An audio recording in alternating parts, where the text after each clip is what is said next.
Hello, 6th class. Welcome to social science class. Today we will do your lesson 8 of SWICS, rural and urban livelihood.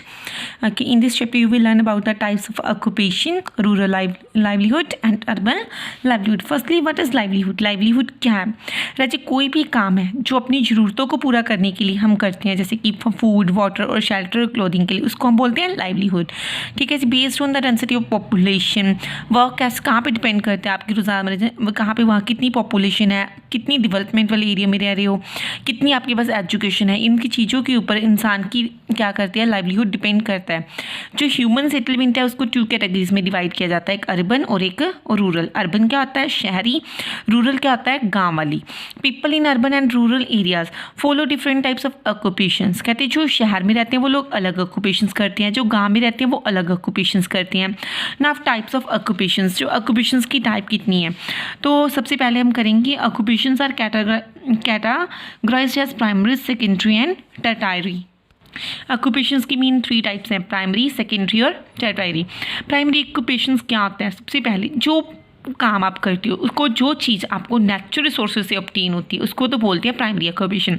जैसे agriculture, fishing, dairy, forestry. कौन सा occupation है?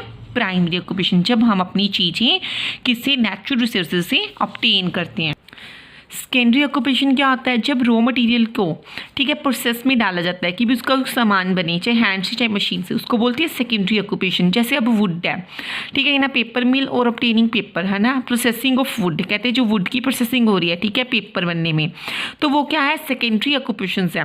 Example dairy industry, textile industry, furniture industry, वो किस में आती हैं? Secondary occupation में. टर्टायरी ऑक्यूपेशन क्या होती हैं?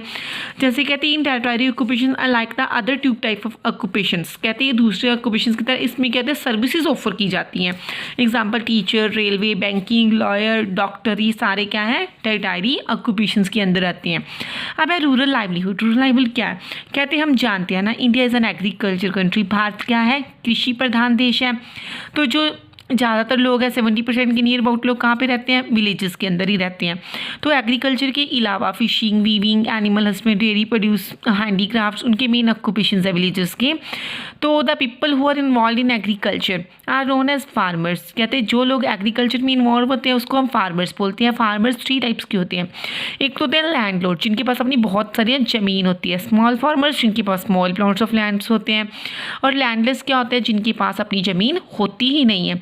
तो farmer with large land holding, कहते हैं they are quite well off. इनकी पोजीशन अच्छी होती है, ठीक है, मॉडर्न मेथड्स यूज़ करते हैं फार्मिंग के. मोस्ट ऑफ देयर प्रोड्यूसेस वो मार्केट्स में अपनी जो भी अपनी मंडी के अंदर जो चीज़ें हैं, जो भी वो लगाते हैं उसको उतारते हैं.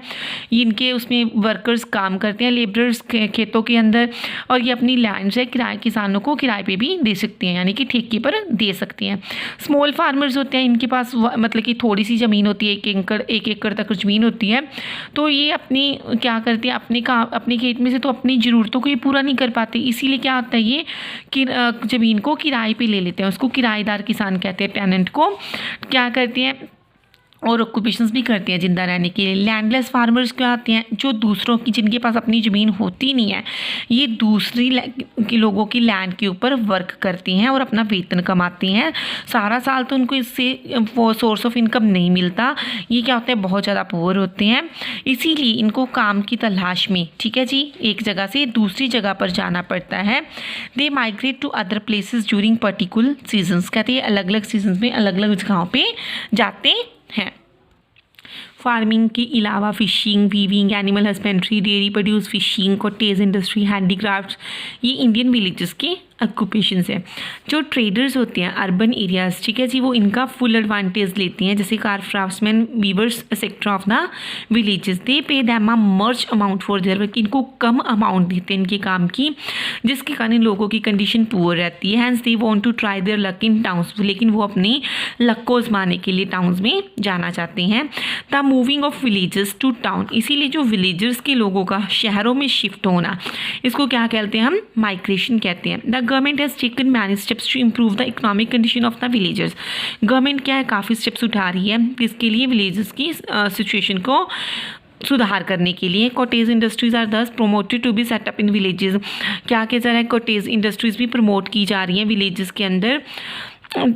Villages can get employment but still a lot of to be done to promote the villages. कहते हैं ये विलेजेस को प्रमोट करने के लिए कॉटेज इंडस्ट्रीज भी डेवलप की जा रही है। महात्मा गांधी जी ने कहा था, कहते इफ़ द विलेज प्रोड्यूस, कहते हैं अगर गांव नहीं बचेगा तो इंडिया भी नहीं बचेगा।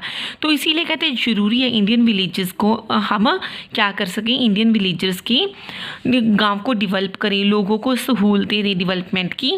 Thank you all of you. Now you have to read this chapter carefully.